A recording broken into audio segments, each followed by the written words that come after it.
ಅದೇ ಈಗ ಒಳ ಮೀಸಲಾತಿದು ನಾಳೆ ಡೆಡ್ಲೈನ್ ಇದೆ.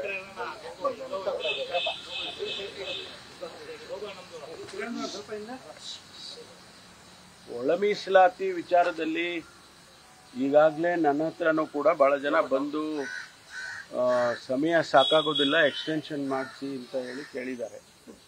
ಅದಕ್ಕೆ ಮುಖ್ಯಮಂತ್ರಿಗಳು ಮತ್ತು ಏನು ನಾಗಮೋಹನ್ ದಾಸ್, ಜಸ್ಟಿಸ್ ನಾಗಮೋಹನ್ ದಾಸ್ ಅವರ ಸಮಿತಿ ಇದೆ, ಅವರು ಇದರ ಬಗ್ಗೆ ತೀರ್ಮಾನ ತಗೋಬೇಕು. ಯಾಕೆಂದರೆ ಇದನ್ನು ಎಕ್ಸ್ಟೆನ್ಷನ್ ಮಾಡಬೇಕಾ ಬೇಡವಾ, ಎಷ್ಟು ಪರ್ಸೆಂಟೇಜು ಇಲ್ಲಿಯವರೆಗೂ ಎನ್ಯೂಮರೇಷನ್ ಆಗಿದೆ, ಡೇಟಾ ಕಲೆಕ್ಷನ್ಸ್ ಆಗಿದೆ, ಅದೆಲ್ಲ ನೋಡಿ ಅವರು ತೀರ್ಮಾನ ತಗೊಳ್ತಾರೆ. ಬಹುಶಃ ಇವತ್ತು ತಗೋಬೋದು. ಸರ್, ಆಮೇಲೆ ಈಗ ಸಚಿವ ಸಂಪುಟ ಪುನರ್ರಚನೆ ಬಗ್ಗೆ ಕೆ ಎಚ್ ಮುನಿಯಪ್ಪ ಹಾಗೆ ರಾಮಲಿಂಗಾರೆಡ್ಡಿ ಅವರು ಕೂಡ ಹೇಳ್ತಾ ಇದ್ದಾರೆ, ಹಿರಿಯರಿಗೆ 4-5 ಬಾರಿ ಗೆದ್ದಂಥವ್ರಿಗೆ ಅವಕಾಶವನ್ನು ಮಾಡಿಕೊಡ್ಬೇಕು, ಒಬ್ಬರೇ ಅಧಿಕಾರ ಅನುಭವಿಸೋದು ಸರಿಯಲ್ಲ ಅನ್ನೋ ಮಾತುಗಳನ್ನು ಹೇಳಿದ್ದಾರೆ. ಗೊತ್ತಿಲ್ಲ ನನಗೆ, ಅದ್ರ ಬಗ್ಗೆ ನಾನು ಕಾಮೆಂಟ್ ಮಾಡಕ್ಕೆ ಹೋಗಲ್ಲ.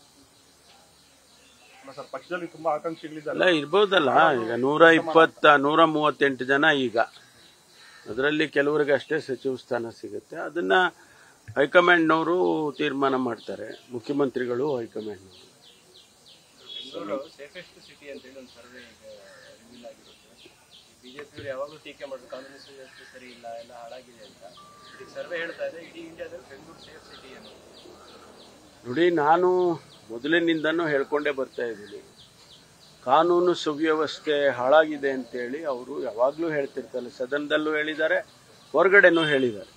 ನಾವು ಹೇಳುವಾಗ ಬಾಂಬೆಲಿ ಏನಾಗಿದೆ, ಕಲ್ಕತ್ತಾದಲ್ಲಿ ಏನಾಗಿದೆ, ಡೆಲ್ಲಿಯಲ್ಲಿ ಏನಾಗಿದೆ, ಮದ್ರಾಸಲ್ಲಿ ಏನಾಗಿದೆ, ಚೆನ್ನೈಯಲ್ಲಿ, ಹೈದರಾಬಾದಲ್ಲಿ ಏನಾಗಿದೆ, ಈ ಕಂಪ್ಯಾರಿಸನ್ ಮಾಡಿ ನೋಡಬೇಕಾಗ್ತದೆ.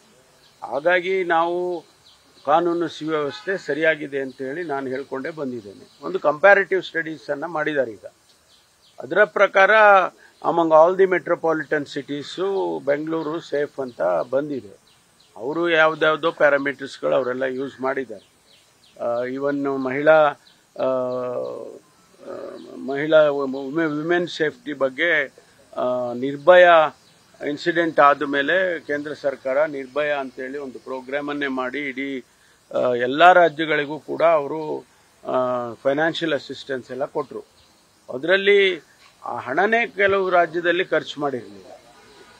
ಈಗ ನಾವು ಸಂಪೂರ್ಣವಾಗಿ ಅದನ್ನು ಖರ್ಚು ಮಾಡಿ ಸುಮಾರು 657 ಕೋಟಿ ರೂಪಾಯಿಯನ್ನು ಖರ್ಚು ಮಾಡಿ ಎಲ್ಲಿ ಕ್ಯಾಮ್ರಾಗಳು ಹಾಕಬೇಕು, ಎಲ್ಲಿ ಅವರಿಗೆ ಯಾವ್ಯಾವ ಕ್ರಮ ತಗೋಬೇಕು ಅದನ್ನೆಲ್ಲ ತಗೊಂಡಿದ್ದೀವಿ, ಕೆಲಸಗಳು ಮಾಡಿದ್ದೀವಿ.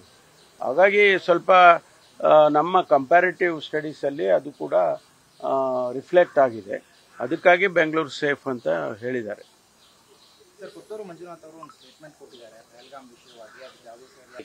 ಫ್ಲೈಟ್ ಹಾರಿಸಿದ್ದಾರೆ ಅಂತ ಹೇಳಿ ಗೊತ್ತಿಲ್ಲ ನನಗೆ,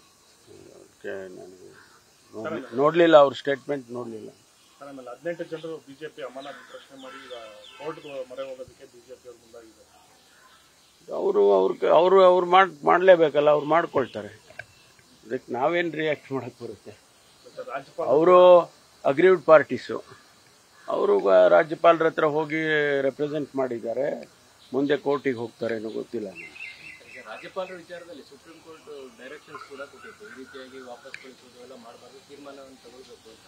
ಇದಾದಾಗ್ಯೂ ಕೂಡ ಬಿಲ್ಗಳು ವಾಪಸ್ ಕಳಿಸೋದು, ಈಗ ರಾಷ್ಟ್ರಪತಿಗಳ ಅಂಕಿತಕ್ಕೂ ಕೂಡ ಕಳಿಸುವಂತ ಪ್ರಕ್ರಿಯೆ ಶುರುವಾಗಿದ್ದಾರೆ. ಮುಸ್ಲಿಂ ಮೀಸಲಾತಿಗೂ ಹಂಗೆ ಮಾಡಿದ್ದಾರೆ.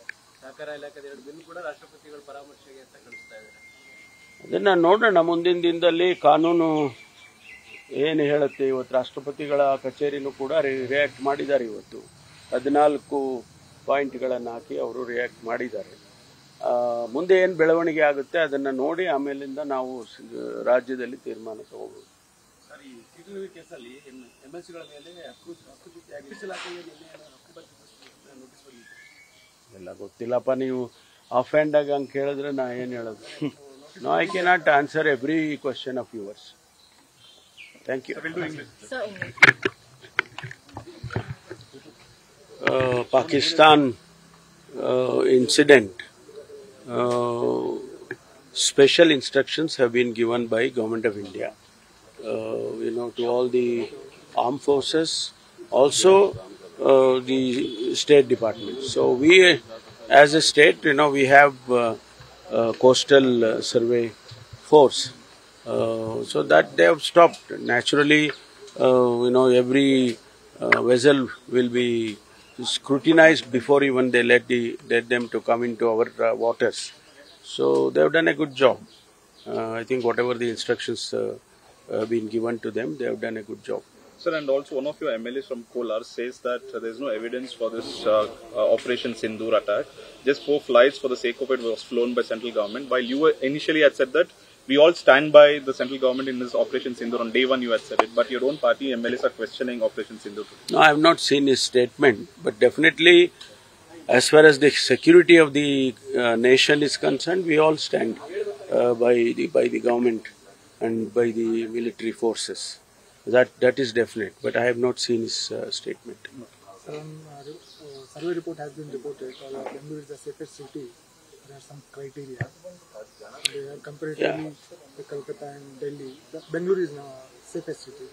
No, it is really good. It's definitely encouraging to see that kind of a statement. Yes, I've been telling that Bangalore is definitely doing well in terms of law and order situations. Opposition has been saying that it has totally failed on many occasions inside the floor and inside the assembly, also outside. There have many occasions they have said that law and order has failed, but I kept on saying that we have maintained the law and order, and this is the reflection of that. And definitely it's an encouraging thing, and we will be further taking all the steps necessary to maintain the law and order. For the internal reservation, tomorrow is the deadline. The timing is very less, the discussion. No, I don't think it is complete now. The survey has not been complete. Several organizations are requesting to extend the time. I think the commission has to take a decision, and also the government, the chief minister also has to take a decision. News First, ನಿರ್ಭೀತಿಯಿಂದ ನಿಮ್ಮ ಪರವಾಗಿ.